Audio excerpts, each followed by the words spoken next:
And ever since then, I have worked in the field. Now, more recently, my job at Azteco. I really connected with the company because one of the main things that I noticed was that 1.7 billion people across the world don't have a bank account, but 1 billion of those do have a smartphone. And through companies like Azteco, we can actually help bank all these people using Bitcoin, of course. Welcome to Only the Savvy. I'm your host, Nicole, and today we're excited to have Tania Lea, Director for Azteco, a pioneering company dedicated to enhancing Bitcoin adoption and making it more accessible for people around the world. Tania, thanks for joining us on Only the Savvy today. Thank you, Nicole. I really appreciate it and happy to be here. Absolutely. Can you start by telling us about your journey into the world of Bitcoin? What sparked your interest in this space, and how did you become involved with Azteco? Yeah, so my journey with Bitcoin started in 2017 when I was graduating from high school and I had played tennis and I was kind of finding my way into what I was going to do in life. And so, through some random link across the internet, I came across Bitcoin and I decided that that was most certainly what I wanted to dedicate myself to. Of course, at that time, with all of the ICOs and different things that were happening, I received a lot of backlash. Bitcoin wasn't as popular or well seen socially at the time.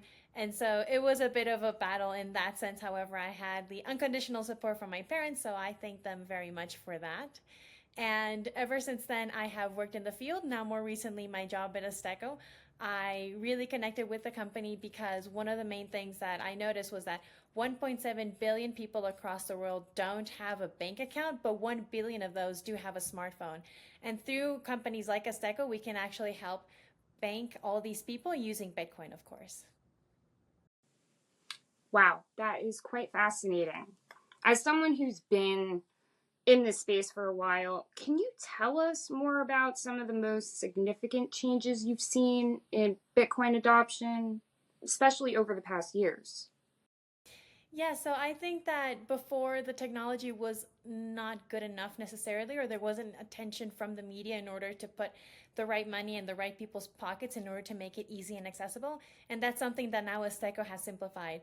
We use technology as simple as 16-digit top ups, which is something that people would do normally to top up their phone, for example, or you can simply scan a QR code with a wallet.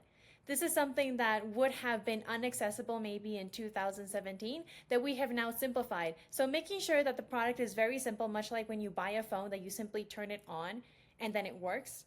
And that's the same thing with Bitcoin. You don't want to have to explain it to people. You don't want to sell them something that they have to build, but instead that is already ready for them to use. And so that's why it's changed, and that's why Azteco is so great and how Bitcoin has essentially evolved.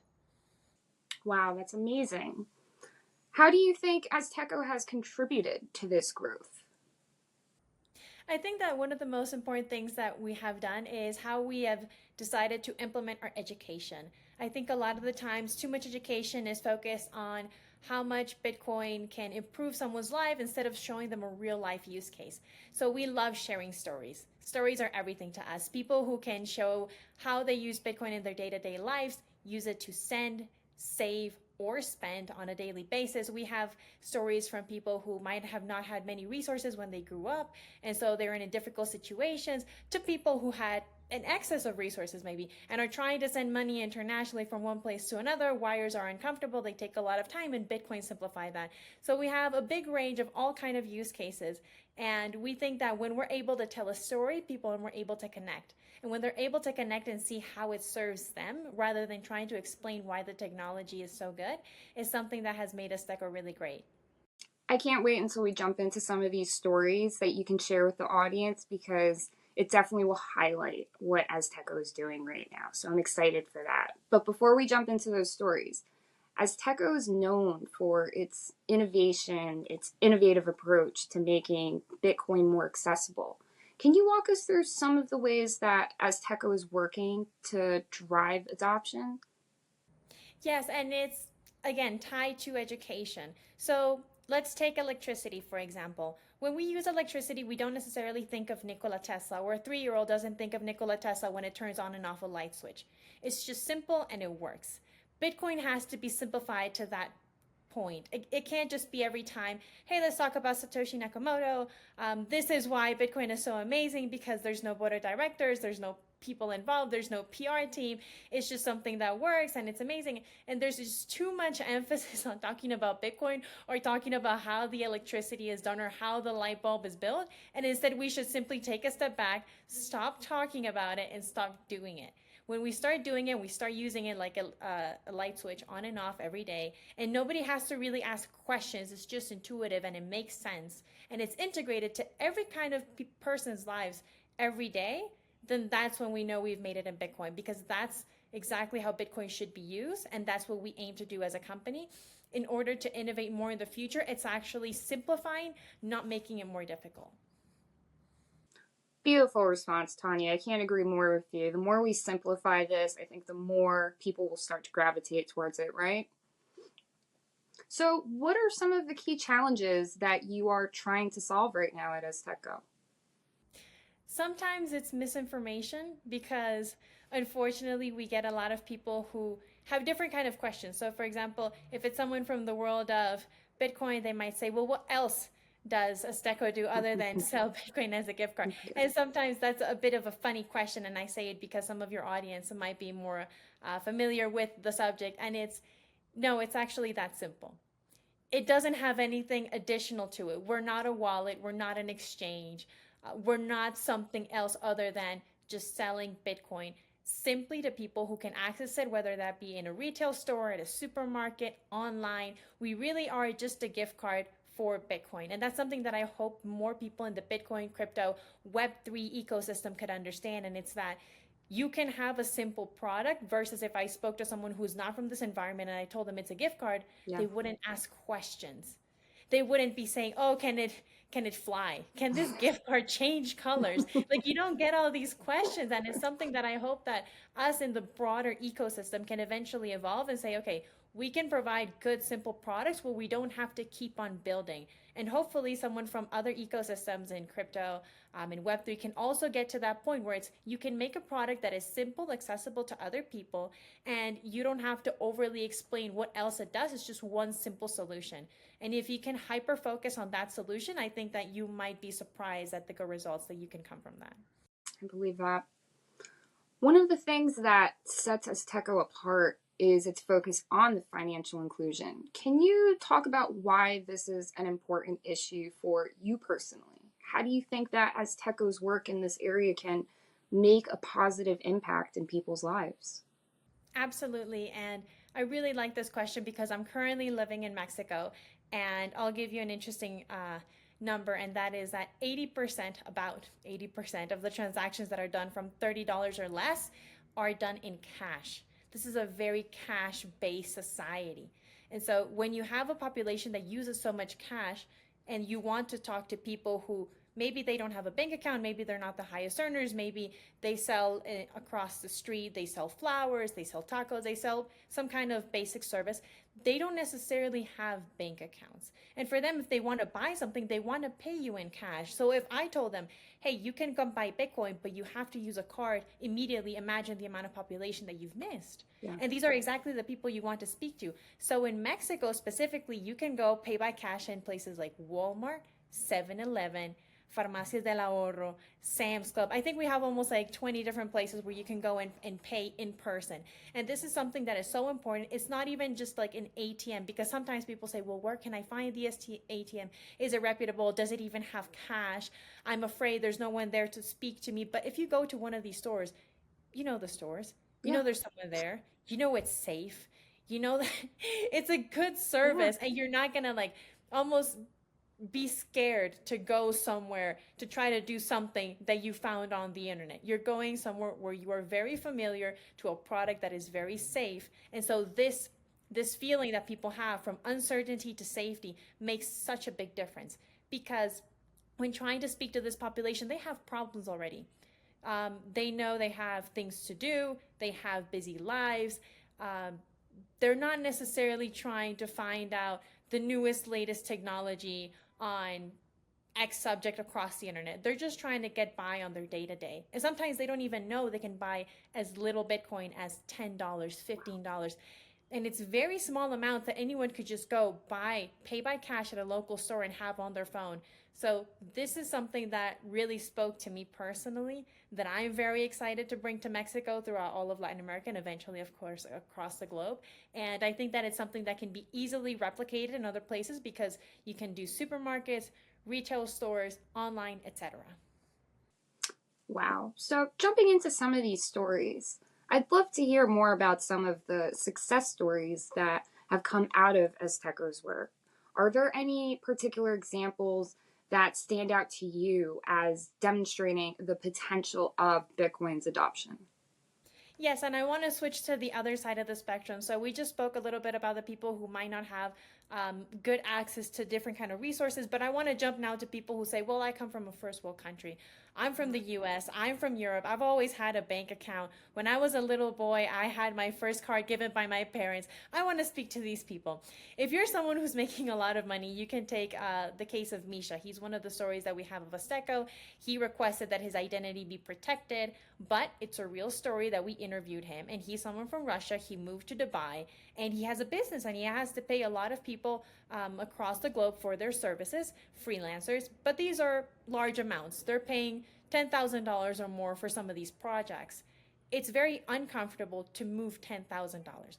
One, you have to have the uncomfortable conversation of whose commission, how is it going to be split, if so, when is it going to be paid, if the bank sends the money on time, if there's some kind of issues, connecting your bank to my bank, do we have to use a third party? Sometimes people don't trust each other, so they have to hire a lawyer, and then the lawyer has to convince both people to deposit the money in like a different bank account.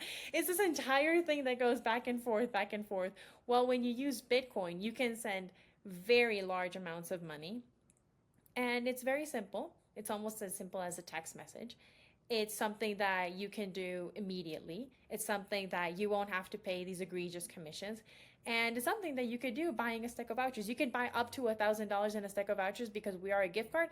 But it is a story where they said, I just buy Azteco vouchers, and this has essentially solved my problem. I now pay all of my freelancers on time, and we don't have to do any of this like splitting commissions. And I love it.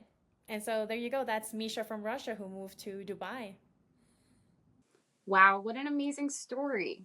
Now, Tania, can you walk us through just a basic setup of how Azteco works? Like, if I was to go to Mexico right now and go to, you mentioned before, Walmart, walk me through the process of how to obtain an Azteco card. Absolutely. So the first thing you want to do is you want to go to our website. If you're already in Mexico, the software is going to say that you're there when you click on the buy option. Then you will pick buy from Azteco. You would click on Walmart because we have 20 different options. So pick Walmart. You have already put in the amount that you want to buy, and then you get a code. With this 16-digit code, you go to the supermarket, you tell them, hey, I have $10, $15 that I want to pay, whatever amount that you had entered in the website. Here's my cash. They'll grab the 16-digit code, they'll put it in the computer, they'll say, okay, perfect, give me the cash, here's your receipt. Immediately, you will notify Azteco, I paid for my voucher. So when you click on the button that I paid, and the transaction has already gone through the supermarket, then we'll get notified and we'll immediately send you to your email the Azteco Bitcoin voucher. And so you'll just receive it on your phone, and there you go. It's as simple as that. I don't think it can be any simpler. Like, I have not heard it as simple as this before. So, everyone hearing, definitely check this out. But as someone who is passionate about education and empowerment, can you tell us about some of the ways that Azteco is working to educate people about Bitcoin? What resources or tools are available so that people can learn? Absolutely. We have guides on our website, and we love people coming to our guides because we don't just talk about Azteco. We have guides on everything: exchanges, ATMs, wallets. We have recommendations. We have pros, cons. We have all kind of things. We even have opinion pieces like why more Bitcoin, less Bitcoin. And this is one actually I'd like to mention because it used to be the internet with a capital N, sorry, with a capital I, and Yeah. then it changed, and then now it's a lowercase I. And so Bitcoin has already always been written with the capital letter B because it was seen as technology. But if we actually use it and adopt it, then the proper way of writing it would be with a lowercase b. And so these are like small little things that might not even be like the more common guides that of course we have, but you might have seen in other places, but we have different opinion pieces on different things that people can see Bitcoin from a different perspective or lens, and hopefully maybe get a laugh from our opinion pieces and enjoy. Oh, that sounds really fun. I want to check that out now. What do you think are some common misconceptions or myths about Bitcoin that prevent people from getting involved? And how does Azteco address these concerns through it to make it work? Probably one of the biggest concerns that you get from people who have never heard of Bitcoin before. And this is an important thing to clarify because it's not the same someone who has heard of Bitcoin and has had some kind of experience versus those who have to hear of Bitcoin through almost, I want to say, third parties. Like a friend was talking to a friend, but they didn't say anything. Or maybe there was something on the TV, but they weren't like quite listening. It was just playing. It's almost like it's in the surrounding areas of something that you know exists, but you haven't really looked into it. Like you don't really know.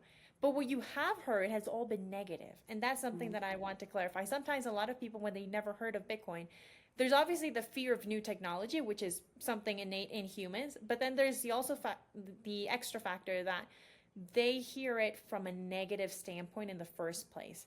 So this creates a barrier. We try to break these barriers through stories of real people where they see normal, real use cases of how different individuals have used it in their day-to-day lives and how it's solving problems for them. Sometimes if we're speaking to someone, we always try to meet them where they're at and we try to see what problems they have and how Bitcoin could solve that. And so when you start solving people's problems and you tell them, well, this is a problem you have and this is a solution I can give you, then they're like, okay, so it's safe and I can solve my solution. And if you say yes, that's usually how you win people over. Wow, what a great explanation of that. As we look ahead to what's next for Azteco, what are some exciting developments or projects on the horizon? Are there any new innovations or partnerships that we should be keeping an eye out for? Yes, so not just here, but in Brazil, we have many partners in the pipeline. I can't say anything just No yet. I'm worries, you don't not have allowed to. to, but we are very excited. We have a lot of big names, so hopefully you guys are going to be just as excited as I am as soon as it launches. And one of the amazing things about Azteco is that because you can integrate so many retail stores and supermarkets, what we want to do globally is to establish a platform where people can buy Bitcoin with cash, where they can buy Bitcoin online. And so we've almost curated the entire system because sometimes one of the biggest issues is that people don't necessarily trust everything that is done online. Sometimes in the US, it's almost the Amazon perspective, and I know because when I was living there, I think I felt the same thing. If my package doesn't arrive in 24 hours, I don't want it. It's like it's not good enough of a product for me. There's this like small sense, at least for myself, I can speak, of entitlement where you just want everything so quickly online, not necessarily when you're abroad. Sometimes when you're abroad, you don't even want to buy from websites because you don't trust the website. Wow. You don't necessarily know if you're buying from the right provider. There's a lot of times where you have to be very careful because certain scams can be very elaborate. So they could go up to the point where they tell you, hey, let me sell you flowers, and they'll bring the flowers to your house. They do this to like grandmas. But What? actually, they charged you like X amount more, and they say, oh no, your granddaughter needed X amount of money. And so they take that cash and then they keep it. They just make all Oh kinds of my like weird gosh. elaborate scams and all kind of things. So because we see these things in other parts of the world where they're just weird and unexpected things that can happen. They don't necessarily happen in other places, but they do happen elsewhere. Yeah. It's something that doesn't give people a lot of trust. I know that here in Mexico, or at least in my home country, Costa Rica, I like going to physical stores. I like seeing the people in person. I like seeing the products. I like knowing where I am. And so sometimes even I dare say personally, I trust more a physical store than an online store, assuming it's not a known brand. And in their eyes, unfortunately, though Azteco is known in the Bitcoin space, they themselves don't see it as like Coca-Cola, for example, which is a brand they know their entire life and it's something they're very used to. So since they're not going there in their own head, it's, well, it's a new brand, I'd rather just go in person. And so if you have that first in-person experience somewhere safe, like for example Walmart, 7-Eleven, Sam's Club, Yeah. etc., it it breaks down that barrier. They're like, oh no, I like these people. They're established. I like what they're doing. I like the service. And then you've officially created trust. Absolutely. It's a trusted establishment too. And I mean, I don't blame you with wanting to go in person after hearing some of these stories that are happening abroad to poor grandmas here. Definitely want to go in person versus purchasing something online with that risk. Now, I want to ask you, there is such an importance around community right now in this space. And I wanted to pick your brain here for someone who is interested in starting to explore Bitcoin and wants to learn more about it or wants to connect. Can you provide, like, from your opinion, when you got started into this, what was it that really helped you really fully want to absorb into Bitcoin? My case is probably going to be very different to what I would advise other people. So, back in my time, I don't necessarily think there was like a strong Bitcoin community where I was living in Costa Rica. So, I didn't find Bitcoin through community. I found it through my own passion. Again, some random link on the internet, and it made sense. And so I stuck to it. I don't necessarily think most people's stories are like this, but I would say it's almost like a gym partner. Get a friend. If you can get a friend, you don't need an entire community. Obviously, it's nice. Go visit. There are a lot of Bitcoin communities all across the globe. So that's a very good thing. You can just put like Google like Bitcoin communities and you'll find El Salvador, you'll find Costa Rica, you'll find like different places. So it's really nice. It's always good to interact with people. But sometimes it might be unexpected because you're like, hey, I live in New Jersey or I live in Montana or maybe I live somewhere else. It doesn't matter. You don't need an entire community to have a community. Sometimes you just need a friend.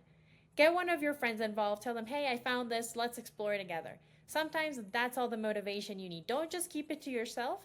Share it with one more person. And I think that's the only first step you have to do in order to create a bit of a cycle in order for you to go further. That's an amazing response for anyone trying to look to get into this space. I'm curious though, is there any recommended resources, maybe like books, article, websites, podcasts that helped you with this journey? Yes, so I want to recommend a book which is The Denationalization of Money by Friedrich Hayek. He is the former Nobel Prize of Economy, and he wrote this book after what happened with Nixon. And just like the book title explains it, he didn't predict Bitcoin in and of itself, but he predicted that based on what had just happened, that there had to be some money that was not going to be issued by the government. It was going to be private. He didn't know exactly how it was going to happen. He didn't know who was going to do it, but he understood that there would be some form of money that would not be issued by a government, and that's why he called it the denationalization of money, and he wrote an entire book on it. So it might be interesting for someone who's a Bitcoiner or someone who's been in the space and has heard about Bitcoin to look at it from a different lens. The book was published in 19 something, 70 something, which is around the time that Nixon did that. And I think it'll be nice because he's, like I mentioned, the Nobel Prize of Economy, and you can see it from his lens. And you can see how this is not something that people didn't know, which is something that we know, of course, but it's something that was already predicted. And what's really amazing about Bitcoin is that there was a technology good enough to make this in such a way where it's not Walmart issuing the money per se, where it's almost like a replica of the central bank, but that we have such an amazing technology like Bitcoin that has facilitated to solve so many problems that we have today. Wow, that sounds like a very fascinating book. I'm going to have to check that out. So, looking back over your journey, especially this far, what accomplishments make you most proud of everything, considering how far you've gone? What are some of your biggest wins or highest achievements in this industry right now? I think that for me, the biggest part is getting real feedback from people that I've helped. And they told me, hey, my life is so much better now. Of course, it's always nice to be mentioned in some kind of important press or media. It's always nice to be interviewed. It's always nice to show why something is great or to maybe have other private personal success. But I think the one that I like the most that never gets old is when I solve someone's problem and they just come back to me and they're like, "Hey, this has really changed my life. It's for the better, and I'm all in." So yeah, that's the most rewarding. That definitely is the most rewarding when you're able to help someone and see it and hear their story. I could only imagine how impactful that must hear. Lastly, where can everyone locate more about Azteco, website, social media, channels? Just provide all of the details for us. Absolutely. So you want to go to azte.co.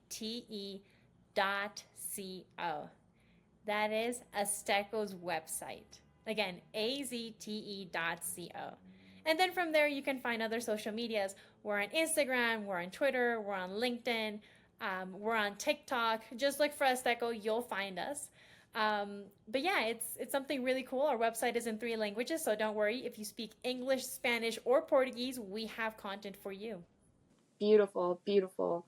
Well, thank you again, Tania, for taking the time to share your insights, experience, and passion today with us on Only the Savvy. We appreciate your dedication and creating financial inclusion and wish you the best future with endeavors. And we're also looking forward to seeing what's next for Azteco. Thanks for tuning in to Only the Savvy. We hope you enjoyed this episode. Don't forget to like, subscribe, and hit that notification bell so you never miss an episode. And as always, stay savvy.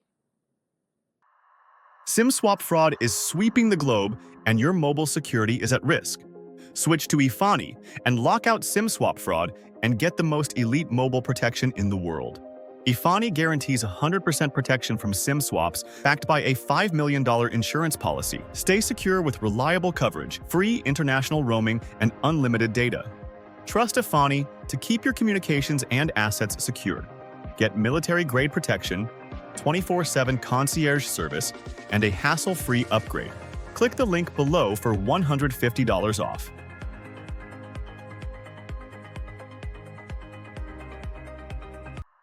Thanks for watching. Help support this channel and receive exclusive offers from one of our partners located in the description. We'll see you on the next one.